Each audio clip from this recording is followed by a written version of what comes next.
ଥିଲି। ତା ମାନେ ସେ କାଉ ମତେ ମିଛ କହିଲା? ଯା, ମୁଁ ଗ୍ୟାସ୍ ବନ୍ଦ କରିବାକୁ ଭୁଲି ଯାଇଛି।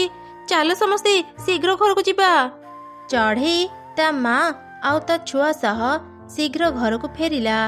ସେପଟେ କାଉ ଆଉ ତାର ସ୍ତ୍ରୀ ଗ୍ୟାସକୁ ନଜର ନ ଦେଇ ଚଢ଼େଇ ଘରର ସବୁ ଜିନିଷ ଚୋରି କରିବାକୁ ଲାଗିଥିଲେ। କିଛି ସମୟ ପରେ ହିଁ ଗ୍ୟାସ୍ ବ୍ଲାଷ୍ଟ ହେଇ ଘରେ ନିଆଁ ଲାଗିଗଲା। ଘର ସହ କାଉ ଆଉ ତାର ସ୍ତ୍ରୀ ବି ସେଇ ନିଆଁରେ ଜଳି ମରିଗଲେ।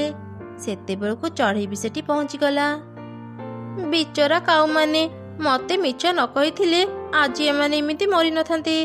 ଏଭଳି ପକ୍ଷୀମାନେ ବୁଝନ୍ତିନି, ଅନ୍ୟର କ୍ଷତି କଲେ ନିଜର ହିଁ କ୍ଷତି ହୁଏ।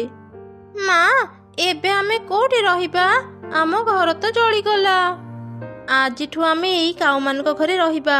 ଚାଲ ତାଙ୍କ ଘରକୁ ଯିବା। ତାପରେ ସେମାନେ ସମସ୍ତେ